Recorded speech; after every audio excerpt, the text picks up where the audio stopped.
Namaskaram, friends. Welcome back. Om Namo Bhagavate Vasudevaya.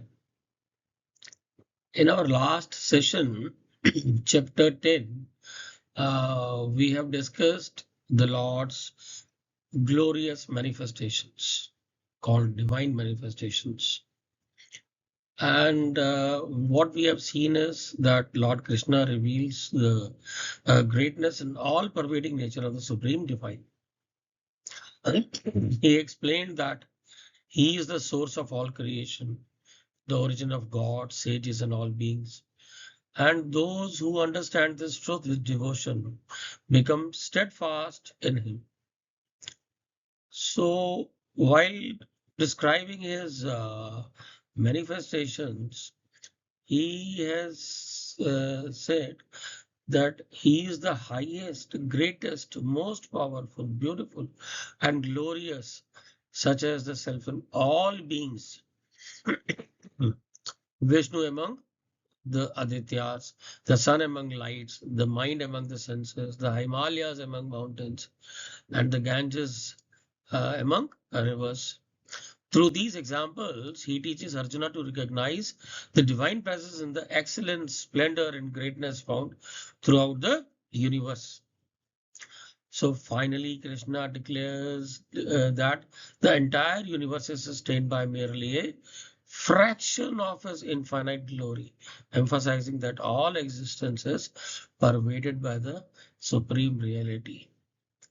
So, friends, now we'll come to chapter 11, and this is also a beautiful chapter where the Lord Krishna gave darshan to Arjuna of his Virat Swarup. And not only Virat Swarup, but also the benevolent form of Lord Vishnu with four arms. We'll see this in chapter 11. In this chapter, called the Yoga of the Vision of the Cosmic Body, or Vishvarupa Darshana Yoga. Now, these are the first two verses of chapter 11, wherein in first verse, Arjuna said, "Thanks to the most profound words of spiritual wisdom that you have spoken out of kindness to me, this delusion of mine has entirely disappeared." So Arjuna's heart was filled with joy, love, and gratitude when he heard the divine glory of the Lord, who is an ocean of love.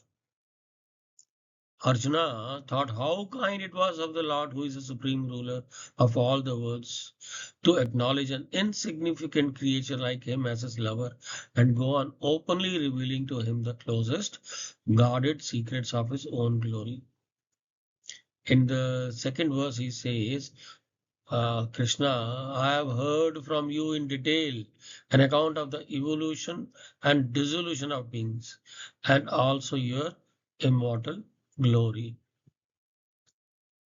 So, Lord Krishna has revealed that all animate and inanimate beings emanate. It is by him that they are maintained, and into him that they all enter. So, Arjuna had repeatedly heard this in detail from the lips of the Lord. So, he said, though creating, maintaining, and destroying the whole universe, God is in reality a non-doer. Though controlling all, he is altogether unconcerned, though all pervasive.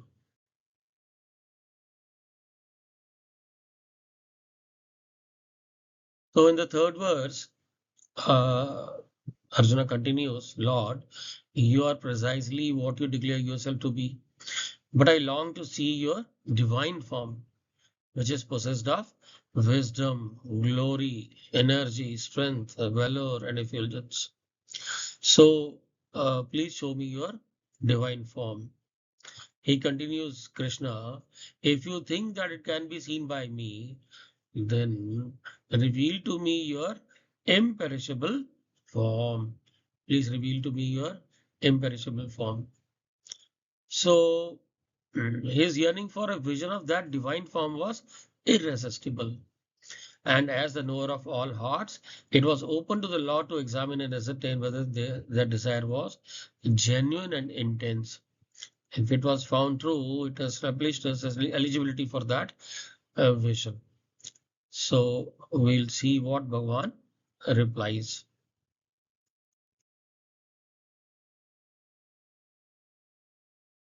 So in this verse, Bhagavan said, Arjuna, okay, behold presently in hundreds and thousands my multifarious divine forms of various colors and shapes.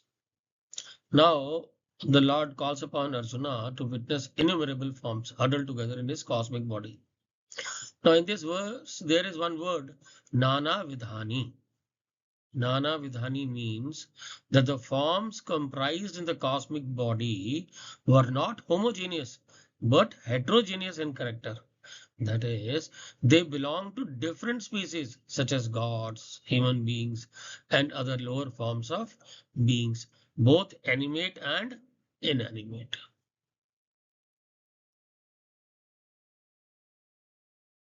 Lord says, behold in me, Arjuna, the 12 sons of Aditi, the 8 Vasus, the 11 Rudras, the 2 Ashwini Kumars, and the 49 Maruts, and witness many more wonderful forms never seen before.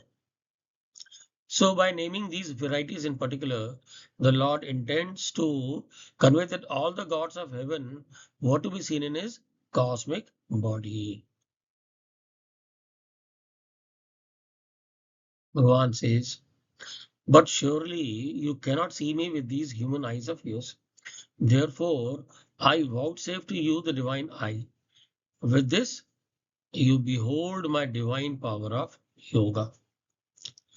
Now, Shri Krishna was glad that Arjuna sought to obtain a vision of his divine form. And the Lord, for his own part, was prepared to reveal that form to him. But at the same time, he knew that his transcendent form could not be seen with the ordinary human eyes. And Arjuna didn't have that, faculty. So the Lord bestowed to him what is called as Divyam Chakshu. Divyam Chakshu, he bestowed on him, and so that he could see the divine form of the Lord. And if you remember, the similar type of divine vision was provided to Sanjay by the Ved Vyasa when the Mahabharata war was commenced.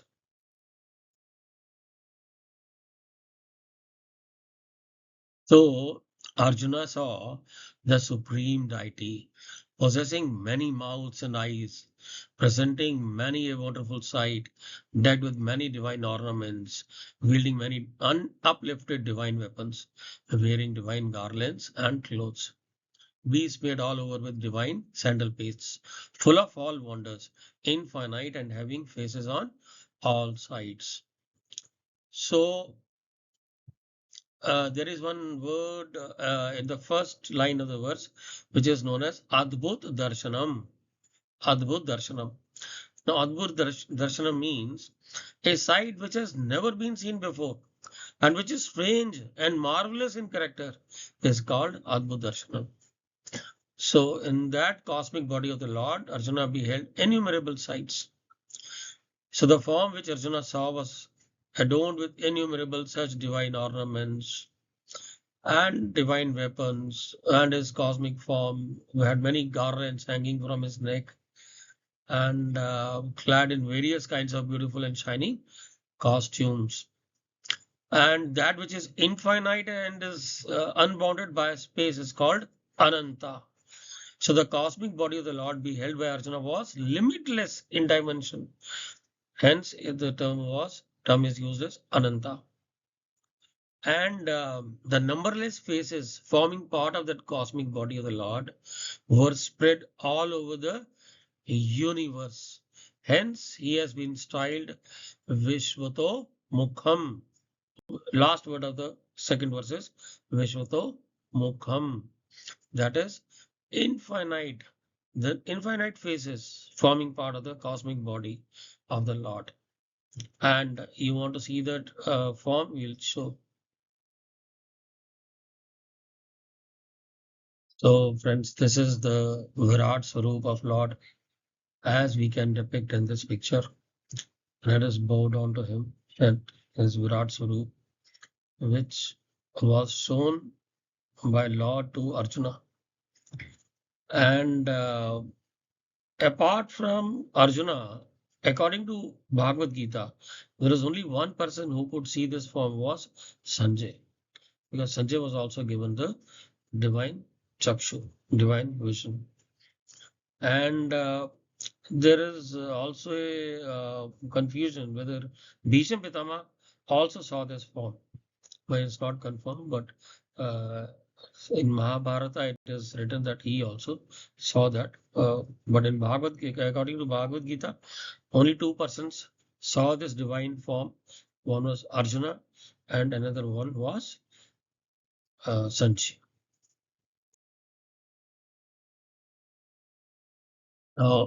If there be the effulgence of thousand suns bursting forth all at once in the heavens, even that would hardly approach the splendor of the mighty Lord. So, while the effulgence of the sun is transient, material, infinite, the splendor of the cosmic body of the Lord was eternal, divine, transcendent, and infinite. It is very important.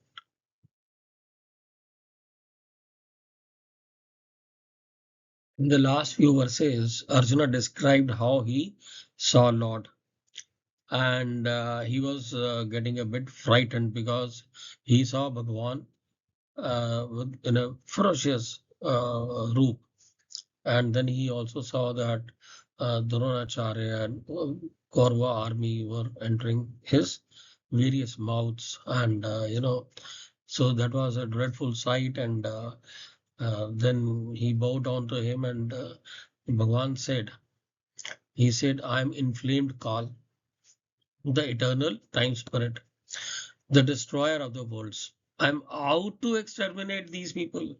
Even without you, all those warriors arrayed in the enemy's camp must die. So the Lord thereby seeks to convey that he was God himself, the creator, sustainer, and destroyer of the whole universe. At that particular moment, however, he was playing the role of the destroyer, Kal. All his efforts at those moments were directed towards exterminating people, and that it was to bring home the truth to him that he had shown to Arjuna the hideous side of the universal destruction on the screen of his cosmic body. भगवान ने भगवान दिखाना चाहते थे अर्जुन को कि वो खुद काल हैं, खुद भगवान है, और ये सब जितनी भी कौरवों की आर्मी है वो बचेगी नहीं। अगर वो युद्ध करे चाहे ना करे, या वो उनको मारे या ना मारे, वो बचेंगे नहीं। वो तो ऑलरेडी डेड है, वो तो ऑलरेडी ग्रास बने हुए हैं। So the Lord was just trying, as it were, to impress on Arjuna's mind the fact that the warriors arrayed in the enemy's camp were as good as dead, and that their extermination would not entail much exertion on his part. तुम्हारे को मेहनत ज्यादा करने की जरूरत नहीं है, वो तो ऑलरेडी वो मृत्यु के ग्रास बन चुके हैं। और तुम निर्भय होकर, उनका मतलब था कि युद्ध करो। This is what Bhagwan was trying to tell Arjuna. But Arjuna was frightened, so let us see. So the Bhagwan says, therefore, you arise and win glory, conquering foes, enjoy the affluent kingdom. Those warriors stand already slain by me. So be you only an instrument, Arjuna.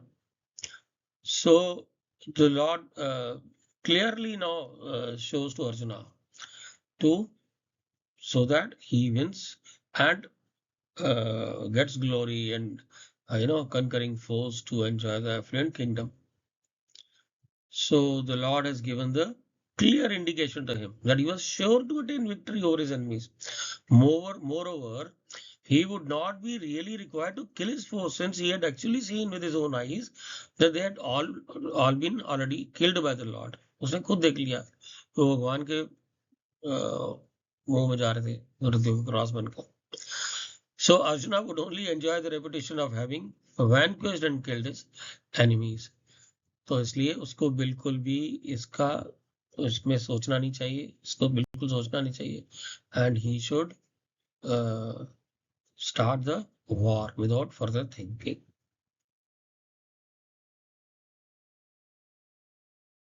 Now Arjuna was frightened, so he told Lord, everybody is knowing you, everybody knows you, सब कुछ ठीक है.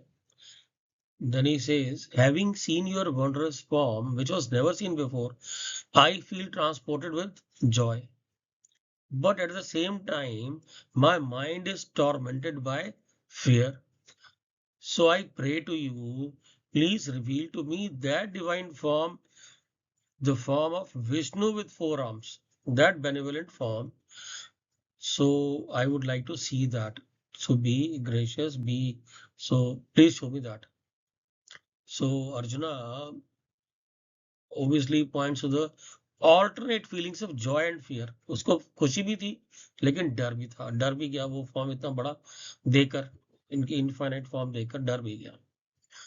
और वो उसमें काल भी था. और तो उसने कहा कि वो ठीक है, आपकी बड़ी अच्छी फॉर्म है, वो मेरे को बहुत आनंद आया, वो सब ठीक है, लेकिन मैं अगर आपको वापस जो है उसी बेनेवोलेंट फॉर्म को देखना चाहता हूँ, जो कि विष्णु का रूप है with four arms.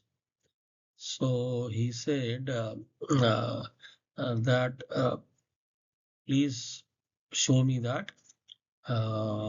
Arjuna, what he says, solicits him to withdraw speedily the dreadful cosmic form. उसने कहा ये हटाओ, ये फॉर्म बस हो गया, देख लिया मैंने, बहुत आनंद आया, डर भी गया, तो उसको ये हटाओ और मेरे को आप अपना फोर आर्म डिवाइन फॉर्म दिखाइए, प्लीज कृपा करो.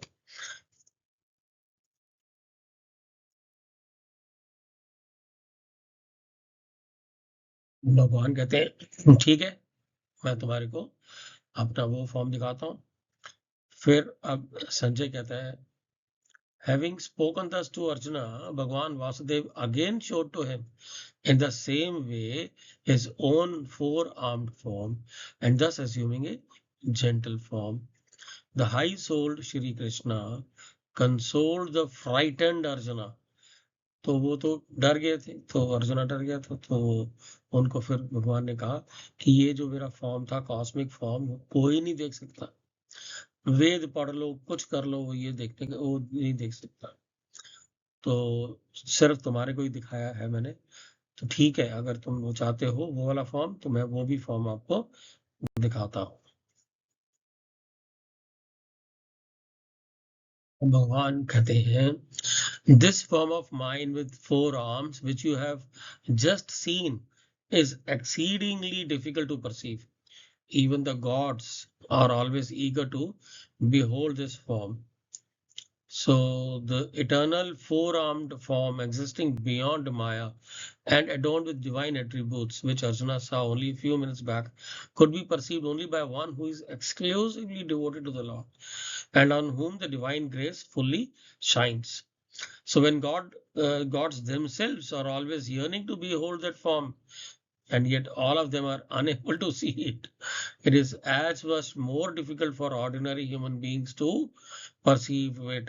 But let me show you that form of Vishnu with four arms. Let us see that. Have darshanam.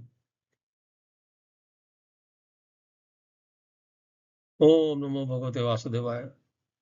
ये वही विष्णु का फॉर्म है जो उन्होंने कृष्णा को, अर्जुना को बैटल फील्ड में दिखाया. फिर वापस वो अपने फोर आर्म्ड विष्णु के रूप में आए और उनको दर्शन दिए. उनके चारों हाथ में शंख, सुदर्शन चक्र, फूल और कमल का फूल और अभय मुद्रा है. ये विष्णु का फॉर्म जो है, very difficult to see, very difficult to behold, even by great sages and gods and devtas. So let us pray to him. Om Namo Bhagavate Vasudevaya. Bhagavan says, neither by study of the Vedas, nor by penance, nor again by charity, nor even by ritual can I be seen in this form with four arms as you have seen me. So he proclaims in unequivocal terms that through single-minded devotion, he can be seen in his four-armed divine form, known in essence and even entered into. Thus, it should be definitely understood that actions such as the performance of sacrifices, charity, and penance carried on in a disinterested spirit for the sake of God and as an offering to God, being parts of devotion, are conducive to God realization and not those performed with an interested motive. So, this we have already seen again and again. So, this means only bhaktas can have vision of the Lord. Only bhaktas, bhakt, unke devotees, sincere devotees, loving devotees can have darshan of Lord Vishnu.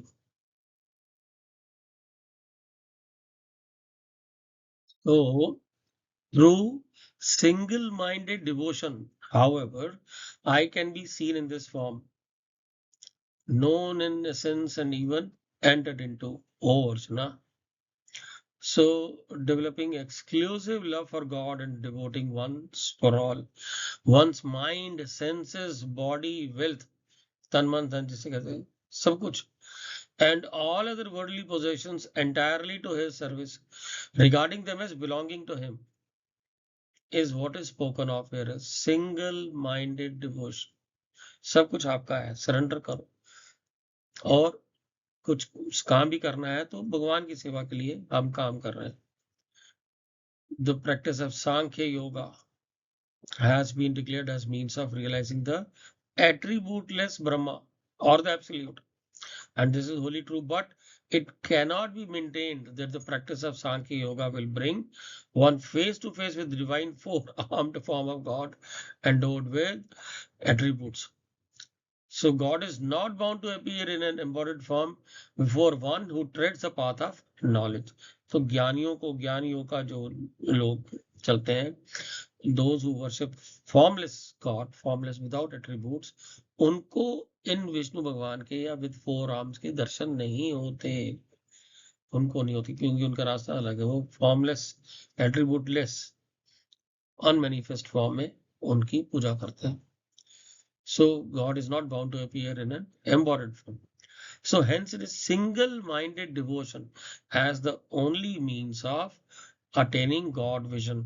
अगर आपको God का vision चाहिए तो आपको single-minded devotion and surrendering all actions, doing everything on His behalf आपको करना है. So Arjun, he who performs all his duties for my sake, depends on me, is devoted to me, has no attachment, and is free from malice towards all beings, reaches me. So that is God realization. So a devotee of God is he who, having developed exclusive love for him, remains absorbed in him and is ever uninterruptedly engaged in hearing, chanting, and reflecting on his name, form, virtues, glories, and stories, etc., and knows no peace without these practices even for a moment, and is ever most eagerly looking forward to a vision of God. So he who, being armed with the conviction that all living beings are but manifestation of God, or that God alone pervades them all, conceives no hatred for anyone referred to here as free from malice towards all. तो जो व्यक्ति ये जानता है, उसको मालूम है कि सभी लिविंग बींग्स भगवान का रूप है, हर एक में भगवान है, तो वो किसी को घृणा, हेट्रेड नहीं कर सकता, किसी के लिए किसी को अपशब्द नहीं कह सकता, किसी के लिए अपने मन में द्वेष नहीं रखता, क्योंकि उसको मालूम है कि सभी लिविंग बीइंग्स जो है भगवान का ही रूप है. और attaining God means obtaining a vision of God with attributes. knowing him in a sense and entering into him. तो यहाँ पर हम क्या बात कर रहे हैं? With attributes. सगुण भक्ति की बात करें, सगुण का रूप, स्वरूप.